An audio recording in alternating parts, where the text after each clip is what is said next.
Добро вечер во емисијата 360 степени на Алсат. Во ова издание ке гледате. Во отсуство на детални одговори за набавката на софтверот вреден 81.000 евра, а и откако фирмата стана недостапна за нашата редакција, тргнавме во нејзина потрага. Во зградава нема никаков надпис дека постои било каква компанија. Извинете, господине, убав ден, нема веќе да звониме кај вас. Некај мене, во зградава, значи да си одите, дали ме разбирате? Дневно околу 250 здравствени работници од различни градови се вакцинираат во оваа амбуланта. Имало ли ситуација да треба да се фрлат дел од количините заради несоодветната координација? Таква ситуација немало. Ние сме синхронизирани. Побаравме од Министерството за здравство одговор колку вакцини и од кои производители ќе стигнат, ако не на месечно, тогаш барем на квартално ниво. Дали ова значи дека прекина или барем делумно запре бојкотот во Австралија, во Америка, во Канада? Живнува. Значи попишувањето, особено во Соединените Американски држави.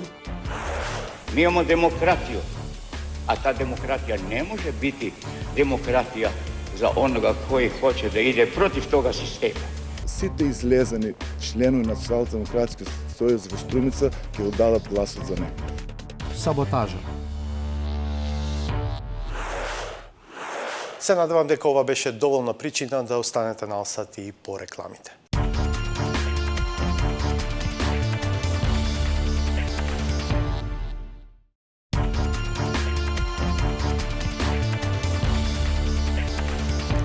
Гледате 360 степени. Се придвижија работите во самопопишувањето на диаспората изминатиот викенд, вели директорот на Државниот завод за статистика Апостол Симовски, но не сака да влезе во дефинитивна оценка дали тоа значи дека прекинал или барем делумно прекинал бојкотот во Австралија, Америка и во Канада. Во пресрет на попишувањето на резидентите во земјава, што е клучен дел од пописот, го прашавме Симовски што ако се соочат со значително одбивање од граѓаните да учествуваат во процесот. Ние ќе ги направиме сите напори да го завршиме пописот. Не сакам ни да прejudicирам, нити да сугерирам. Напротив, може да сугерирам сите да земат учество, бидејќи во нивни интерес. Не е проблемот дали некој ќе биде казнат или не. Многу е лесно да го казнете поединец ако не сака да даде податоци. И тоа ќе го направиме, да се разбереме, нема да простиме. Меѓутоа, целта не е да собереме казни, туку да собереме податоци. Ние влегуваме во оваа операција која што се подготвува поприлично долго време, која што чини страшно многу пари, која што ангажира страшно многу луѓе и да биде залудна, навистина ќе биде страшно. Ова е сегмент од интервјуто со директорот на Државниот завод за статистика, кој во целост ќе го видите малку подоцна во емисијата.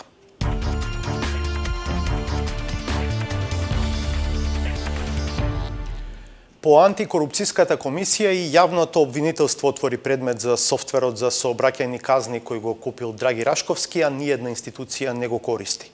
И додека истражните органи ја собираат документацијата, се обидовме да дознаеме повеќе за Invoca Group, фирмата што го добила овој тендер, но добила и уште два додека Рашковски бил генерален секретар, и тоа за прилично чувствителна работа. Одржување на софтверот за електронско полагање државни испити во 13 министерства, агенции или управи. Ирена Каревска. Основното јавно обвинителство отвори предмет по допрен глас во врска со набавката на софтверот за сообраќај од поранешниот генерален секретар на владата Драги Рашковски. Побарано институцијата да ги предаде сите документи поврзани со набавката. Сторијата вчера ја објави 360 степени. По 10 дена од објавата на 360 степени за спорната набавка на софтверот за сообраќајни прекршоци, кој лани го купил генералниот секретаријат на владата, а никој не го користи. Гласот допре и до обвинителството за гонење на организиран криминал и корупција. Ќе испитаме и компанијата, низиниот историјат и поврзаноста со Рашковски, но и потребата за ваква набавка, вели Вилма Русковска. Поранешниот генерален секретар веста ја дочека на одмор во Мексико.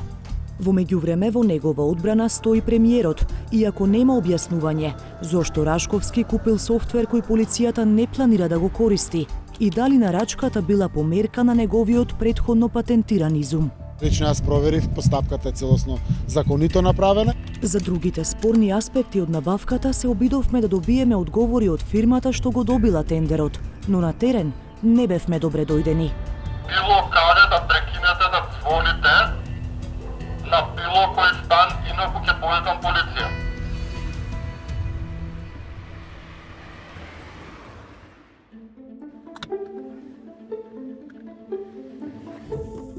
Охридска 37 е адресата која во Централниот регистар и во тендерските документи фигурира како седиште на Invoca Group, фирмата што лани изработила софтвер за мерење просечна брзина на возилата во сообраќајот и изрекување казни, по нарачка на Генералниот секретаријат, кога со него раководеше Драги Рашковски.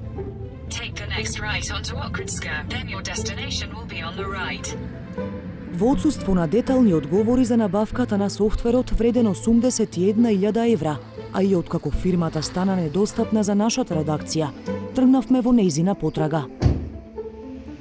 Околу стамбената зграда на улица Охридска 37 во центарот на Скопје, ништо не најавува дека тука има фирма за информатика и дигитален дизајн. Во неколку наврати звоневме на стан број 17, кој се води како официјално седиште на Invoca Group, но попусто.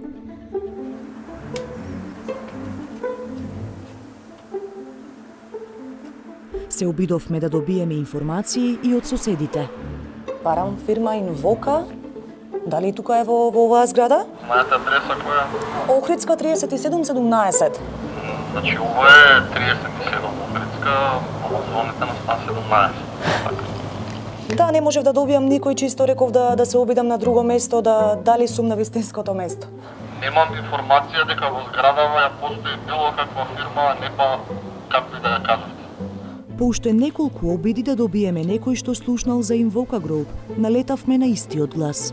Овој пат со закани не убедуваше дека тука нема таква фирма. Значи, било каде да прекинете да звоните на било кој стан, инаку ќе повикам полиција. Во зградава нема никаков надпис дека постои било каква компанија. Да си најдете начин како да си ја најдете компанијата. Извинете, господине, убав ден, нема веќе да звониме кај вас. Не кај мене, во зградава, значи да си одите, дали ме разбирате? Значи во стан 17 нема кој да ви отвори, не ви отвараат очигледно, тоа значи дека вие треба да си заминете од тука. Ова е приватен имот. За Invoca Group се распрашавме и во околината на нивната стара адреса, на улица Димо Хаджидимов во населбата Киселавода. Ова е 17А, ми треба 15А, Димо Хаджидимов. 15А ви е оваја, девојче. Во зградата која се води под број 15А, каде што според Централниот регистар е старото седиште на Invoca Group, никој не слушнал за таква компанија. Во овој влез? Не се слушнал. Бараат некоја фирма тука што регистрирана на 15А за информатика, за дизајн и така натаму. Да не знаеш нешто така, да имало во нашава зграда. Не. Со сигурност не. Он е прв станар така. Да. Нема, не. Освен теренски, се обидовме и телефонски да стапиме во контакт со управителот на фирмата Даниел Станчев. Го побаравме и од службениот број од кој претходно комунициравме, но и од друг, како потенцијални клиенти, но не ни одговори на повиците.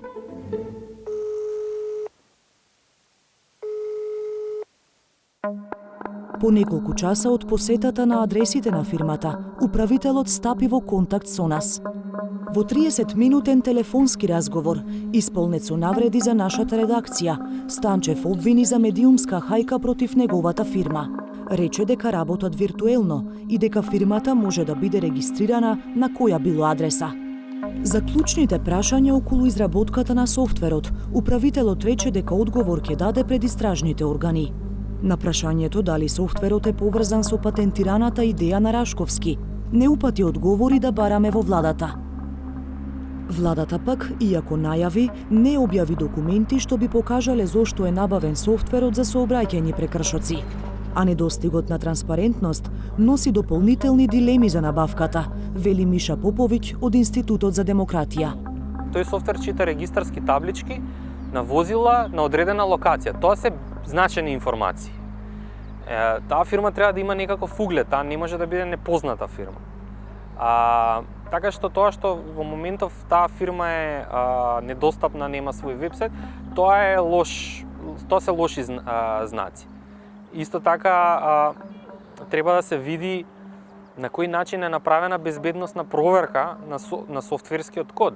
Дали само МВР ќе има пристап до тие податоци, на кој се уредува безбедноста на податоците.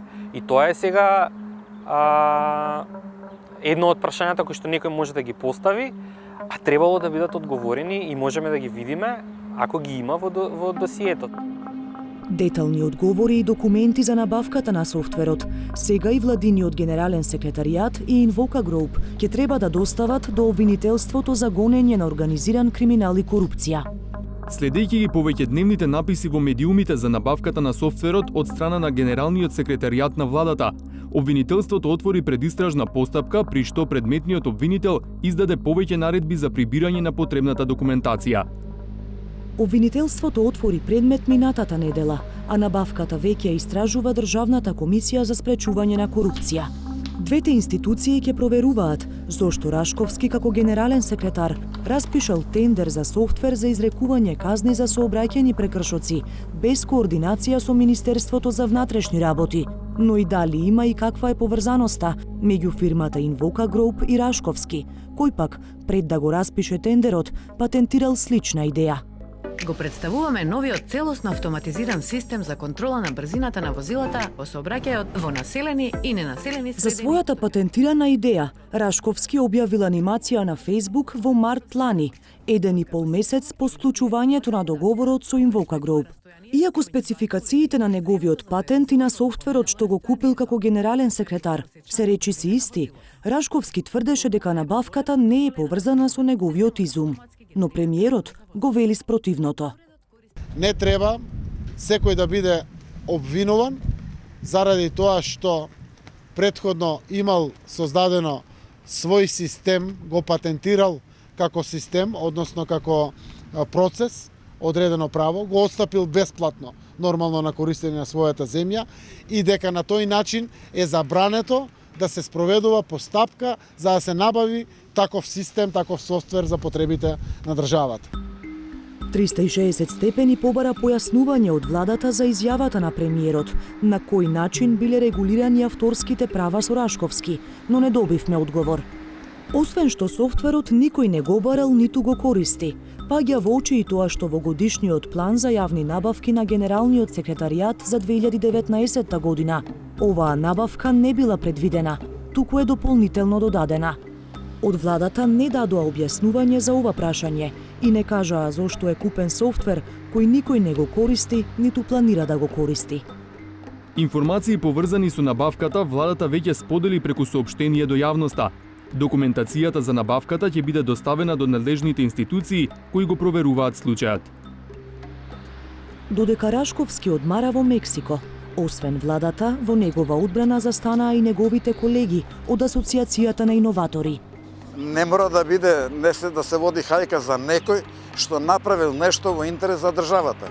Иако екс-генералниот секретар на владата тврди дека не распишал тендер за сопствениот патент, Асоциацијата испрати порака дека треба да се поздрави тоа што Рашковски решил патентот да го пласира во Македонија. Не значи дека у влада треба да работат само глупи луѓе, тама има паметни луѓе. Значи, ако има именуватори, драги е наш член пред да стане, да влезе во влада, друго, он се бави, нема единствен патент кој што го работи, така да се работи за еден врвен иноватор, кој што има врвни идеи, врвни патенти, и сега некој се закачи за тоа дали е тоа набавено по оваа процедура или таа процедура, нас процедурите не интересираат, нас не интересира самиот проект. Според Узелац, патентот на Рашковски е современо решение за безбедност во сообраќајот. Тоа е нешто што исклучиво спаѓа во област на безбедност и исклучиво одлучува државата за тоа. Исклучувајќи го пред се на МВР, а дали ќе се користи денеска, утре или ќе почне со користење, тоа е нешто сосем друго. Или владата може да го на крај го продаде, ако е пренесено правото, не знам дали е пренесено, ако го купила, веројатно е пренесено правото, може да го продаде на некоја друга држава, да кажем. Значи, тука не постои апсолутно никаков сомнеш за некој кривично дело или не знам што, на крај постојат институции за тоа. Поповиќ од Институтот за демократија порачува дека за расчистување на сомнежите неопходно е владата да даде детално образложение пред јавноста зошто се потрошиле 81.000 евра за нешто што не се користи. Според него, овој случај ги покажува и двојните аршини, кога е во прашање понесување одговорност, кога има индиции за конфликт на интереси и злоупотреби. Тоа не значи дека вие како влада треба веднаш на било каква сторија на новинари да отпуштите некого, да разрешите некого. Меѓутоа, истовремено, потребно е да има една фина линија помеѓу презумцијата на невиност, меѓутоа истовремено и политичката и моралната одговорност, односно позицијата во јавната служба, која што во момент се смета дека можеби повеќе спречува разрешување на случајот, отколку што ќе помогне. Така што тој баланс е потребно да биде изда сите. Дали фактот што со јавни пари купил производ што никој не го користи, не е доволна причина да си поднесе оставка од позицијата секретар во кабинетот на премиерот? Рашковски, кој се уште е во Мексико, не ни одговори. По многу најави и одјави од властите, граѓаните ни на истекот на март не знаат кога би започнала масовната вакцинација против COVID-19. А одложената вакцинација значи и одложено враќање во нормала со последици пред се за здравјето и животите на ризичните категории, но и за економијата. Во вакви околности прашавме во Министерството за здравство дали имаат преглед, ако не по месеци, барем по квартали, од кој производител и по колку дози вакцини би пристигнувале во земјава. Галена Николовска-Ризвановиќ се обрати и до амбасадите на Кина и на Русија, како и до компанијата Pfizer, и еве до какви сознанија и заклучоци дојде. Истражувањето што минатата недела го објави Институтот за имунобиологија покажа дека државава изодела 1/3 од патот до колективен имунитет, не преку вакцинација, туку со прележување на вирусот и создавање антитела. Секој трет човек што шета по улица во градот Скопје има поминато ковид и има имунитет кон оваа болест. Со едва 11.000 вакцини од две фармацевски компании досега во земјава се вакцинираа околу 6.000 здравствени работници. Со оваа динамика, колку време е потребно за да се стигне до колективен имунитет? Со оглед на тоа што вакцинацијата е незадолжителна, ќе зависи од желбата на граѓаните да се вакцинираат и со бројка не би сакале да шпекулираме. Тогаш како од актуелните 30% ќе се стигне до 80% од граѓаните да имаат антитела на COVID-19? Ето е следно прашање. Би било идеално кога сега во поголем број со вакцините ќе го дополниме процентот.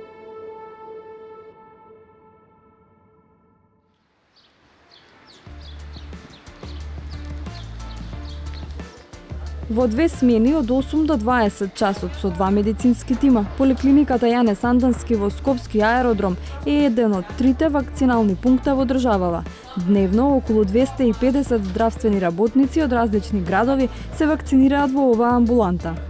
Првата станица е проверка во списоците добиени од системот Мој термин, пошто следува лекарски преглед и подпишување изјава за согласност за вакцинација. Сега ќе одите, ќе ве внесат... Има одредени прашања кои што можат побрзо да ни уточнат дали тој што ќе ја прима вакцината имал некои алергиски реакции во минатото, дали примал вакцина во последните 14 дена и дали е за особите од женски пол, дали е значи во фаза на бременост, односно доење.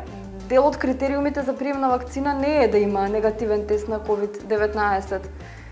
Што ако некој од оние кои доаѓаат да се вакцинираат е асимптоматски случај? И да има вакви случаи, вакцината е таа која што може да го ублажи процесот на компликациите. Тие што ќе добијат зелено светло се упатуваат во просторијата за вакцинирање, пошто добиваат и посебен сертификат дека се вакцинирани.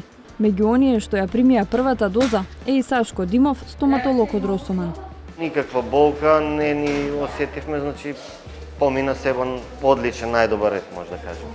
Ова е вистинскиот начин за да се справиме со оваа пандемија, како да речеме, во светски размери. Друг начин мислам дека не постои, гледаме дека вирусот постојано мутира, се појавуваат нови соеви. Во фрижидерите во оваа амбуланта во моментов има залихи само од руската вакцина Спутник V, кои се чуваат на температура од околу минус 20 степени. Раководителот на поликлиниката уверува дека се подготвени за многу поголем прилив. Собира сигурно 5 пати повеќе од тоа што го добивме. Значи технички сме спремни за ова работа. Откако ќе се извади вакцината, треба се употреби во рок од 2 часа. Повадењето на вакцината многу едноставно. За неколку минути на собна температура веќе е употреблива вакцината. Имало ли ситуација да треба да се фрлат дел од количините заради несоодветната координација? Таква ситуација немало, не си дозволуваме, значи, зашто ние сме синхронизирани, гледаме колку пациенти имаме, колку пациенти ни доаѓаат и тогаш се вадат вакцините. Според официјалните податоци на веб страницата COVID-19 вакцинација, која пред неколку дена ја промовираше Министерството за здравство, досега за вакцинација се пријавени повеќе од 111.000 граѓани. Тие ги чекаат првите пратки со кои би требало да почне масовната вакцинација. Кога и со која вакцина ќе биде тоа, одговорот од властите досега се менуваше повеќе пати. Последната верзија на министерот за здравство Венко Филипче е дека масовната имунизација ќе стартува со пристигнување на првите дози од Ковакс механизмот. Тоа што сигурно го знаеме дека дефинитивно прва вакцина која што ќе стигне преку Ковакс механизмот е на AstraZeneca, доколку не стигнат кинеските вакцини претходно, тоа ќе биде AstraZeneca.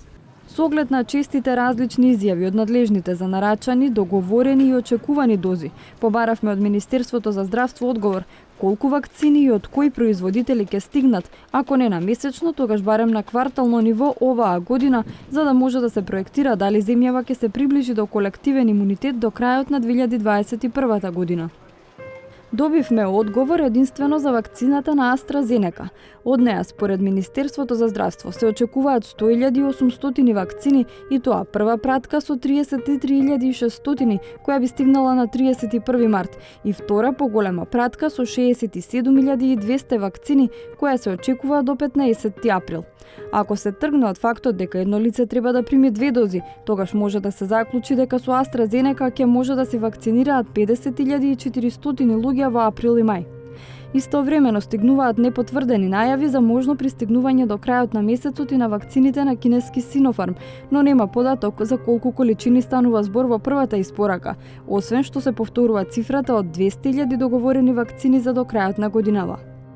За вакцините на Pfizer пак очигледно е дека се најдалеку од испорака, со оглед на тоа што власта призна дека се уште не е потпишан договор со оваа компанија, иако не толку одамна уверуваа дека во февруари ќе дојде првата пратка од 6.000 вакцини, за во март и април да стигнат поголеми количини и конечно годината да се заокружи со 800.000 дози од Pfizer. Освен првата пратка од 3.000 дози Спутник V, неизвестно е кога ќе стигнат поголеми количини и од руската вакцина. Во отсуство на прецизни податоци од домашните власти, одговори за динамиката на испорака на вакцините побаравме од руската и од кинеската амбасада во Скопје, но одговори не добивме. Од американската компанија Pfizer пак ни рекоа дека преговорите со владата се во тек и дека станува збор за доверливи информации. Доцнењето на вакцините очигледно го менува и планот за имунизација на населението кој здравствените власти го промовираа на почетокот на февруари. Па во Министерството прашавме дали ќе има измени и колкав процент на граѓани очекуваат да се вакцинираат до крајот на годината за да се достигне колективен имунитет. Ни одговорија дека не шпекулираат со бројки.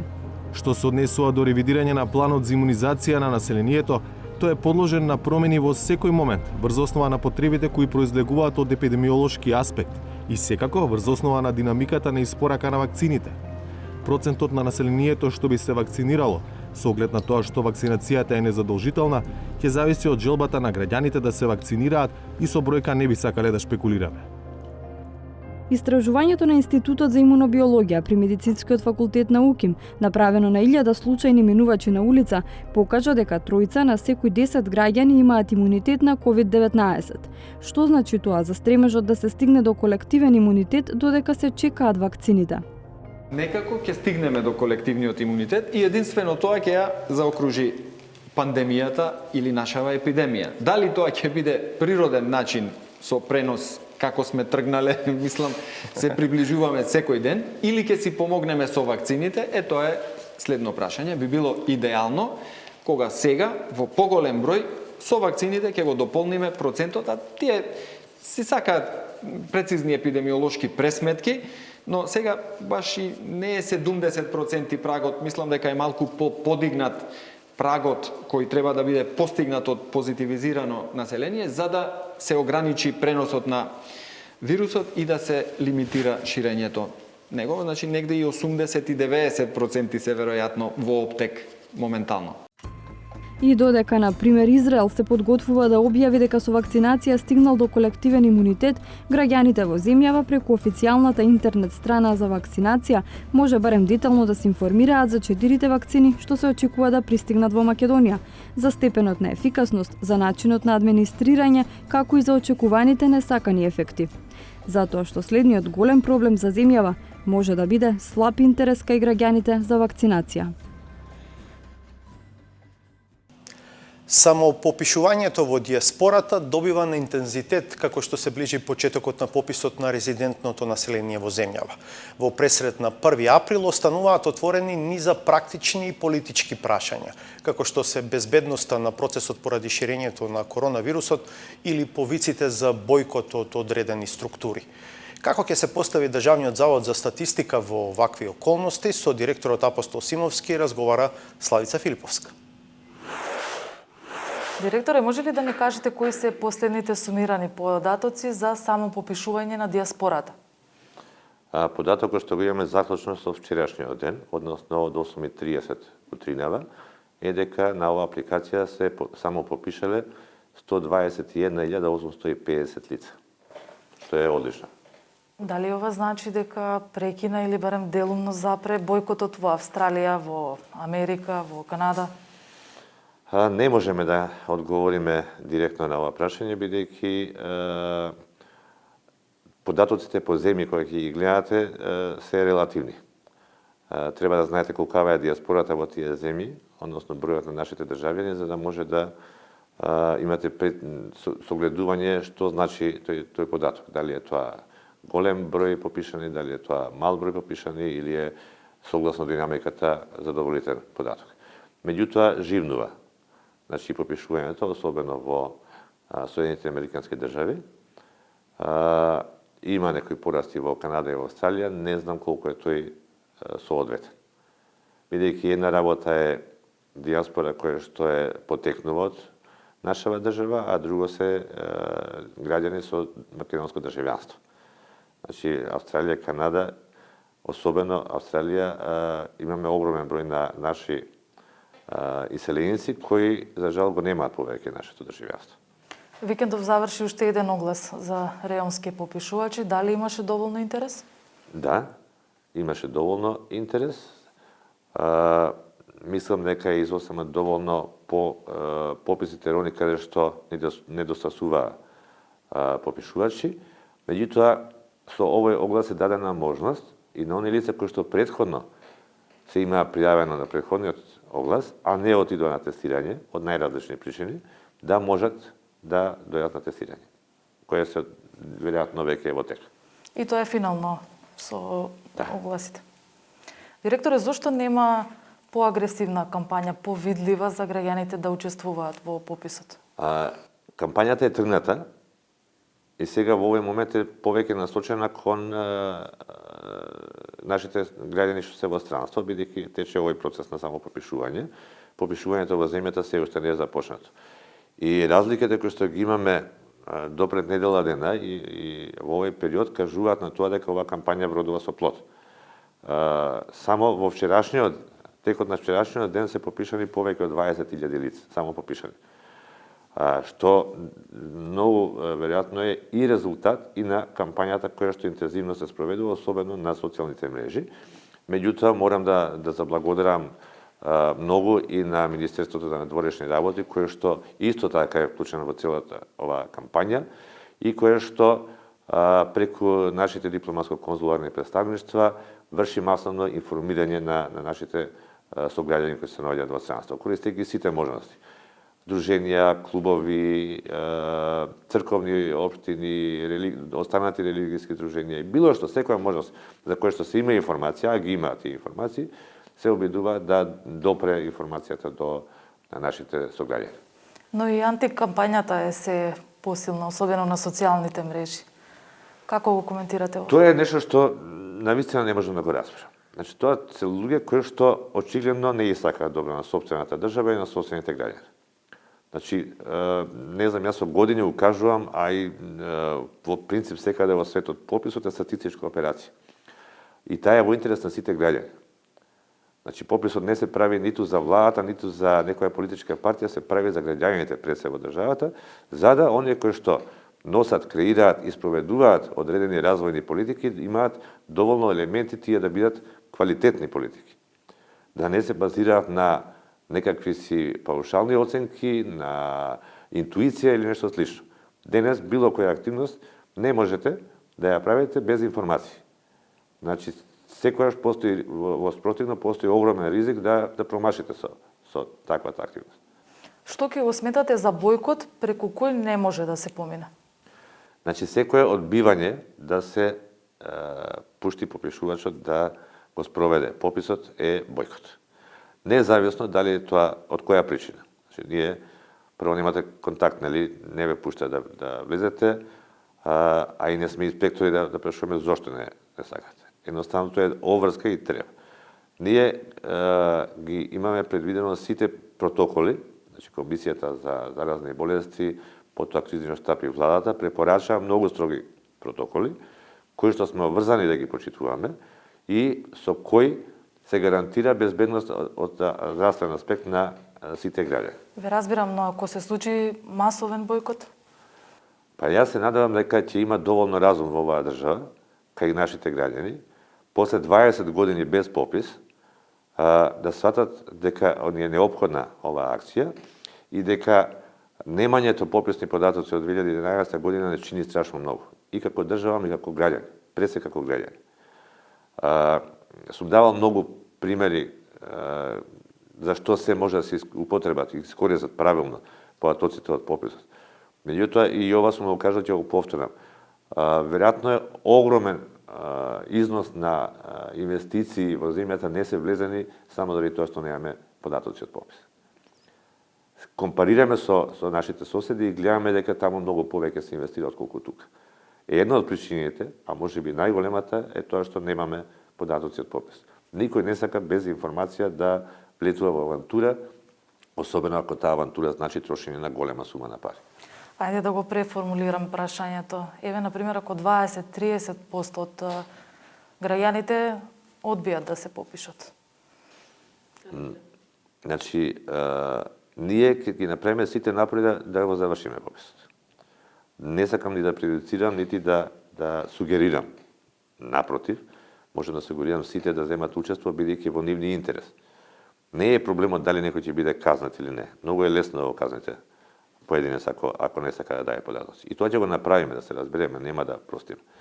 Меѓутоа, целта не е да собереме казни, туку да собереме податоци. Ние влегуваме во оваа операција која што се подготвува поприлично долго време, која што чини страшно многу пари, која што ангажира страшно многу луѓе и да биде залудна, навистина ќе биде страшно. Како ќе ги убедите граѓаните дека пописот е безбеден во период кога расте бројот на заразени? Прво, значи, ние сме луѓе и ние се плашиме за нашето здравје и за нашата безбедност. А сме дел од тимот што учествува. Понатаму имаме обврската да се плашиме и да бидеме, да чувствуваме одговорност и за лицата што ги ангажираме како учесници во пописот. И на крај се разбира Апсолутно мораме да водиме грижа и да бидеме одговорни и за нашите граѓани. Не случајно се донесени овие протоколи. Значи, тие се прво на наше барање, подготвени. Комисијата за заразни болести многу внимателно ги разгледаше сите можни ситуации и донесе навистина ригорозни препораки. Тие препораки се преточени во одлука на влада и наша е обврска да ги почитуваме. Но и граѓаните треба да ги почитуваат тие протоколи, бидејќи не вреди ништо ако попишувачот дојде маскиран целиот, не знам, со комбинезони на себе, со калјачи, со маска, со ракавици, а ако тој се шета без маска, како граѓаниот. Или не можеме да гарантираме за неодговорно однесување на поединци после заминувањето на попишувачот, ако отидат во кафеана и се седнат со друштво и така натаму. Значи, ние гарантираме за процесот на попишување. Во тој дел, апсолутно, ќе ги почитуваме до максимум сите протоколи. И нема да довееме никого во опасност. Ви благодарам. Мола. Ова беше интервјуто на колешката Филиповска со директорот на Државниот завод за статистика. Наред се уште едни реклами, а по нив е саботажата. Останете на осад.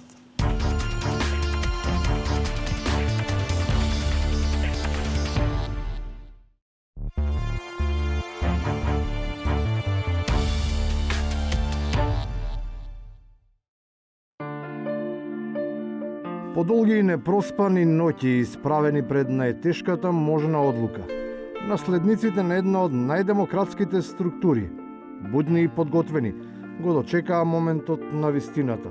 Мигот достоен за историја. Ми имамо демократија. Болju него и една друга земја има. Денес ние излегуваме да го дадеме гласот за Струмица, поготово за човекот што го сакаме. А та демократија не може бити демократија за онога кој хоче да иде против тога система. Вие гледате дека река од луѓе доаѓаат на избирачките места да го дадат гласот за нашиот лидер Зоран Заев. Та демократија мора служити развитку тога нашега система, а не онима кои рушите систем. Прама нима неќе та демократија важи. Сите излезени членови на Социјалдемократски сојуз во Струмица ќе го дадат гласот за него. Во рамките на таа традиција, дел од доследните почитувачи на идеолошката матрица, разочарани од отсуството на средства за имунизација, пред камерите си отвараат душата и без скрупули ги наметнуваат собствените дилеми околу изборот. Каде се нашите партнери на кои што полагавме толку многу надеж? Значи имаме стратешки партнери кои што во овие моменти треба да ни се најдат. Во отсуство на придонес од нив, непоколебливиот македонец им се враќа на корените. Ништо не може да го изненади, бидејќи тој никогаш и во никого немал доверба, освен во себе и во собственото искуство. Ако лезе вирусот, општеуста ќе загине. Бега од луто, а? Од луто, да. Од ја година 13 месеци јадам луто.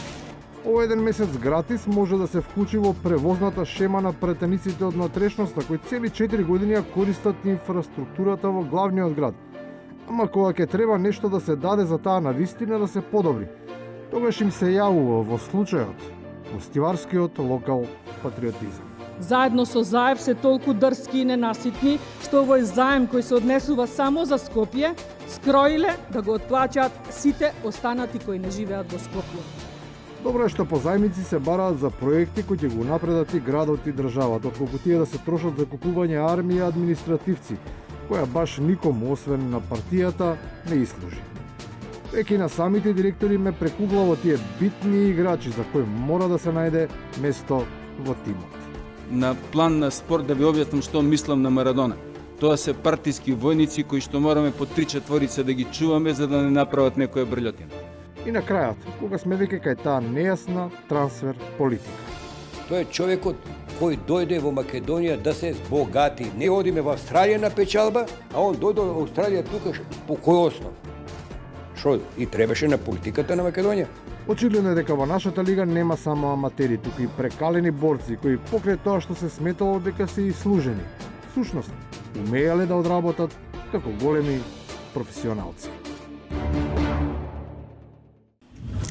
По саботажата се одјавуваме. Ви благодарам за вниманието со кое не следевте. Ке се видиме повторно в петок од 22. Пријатно!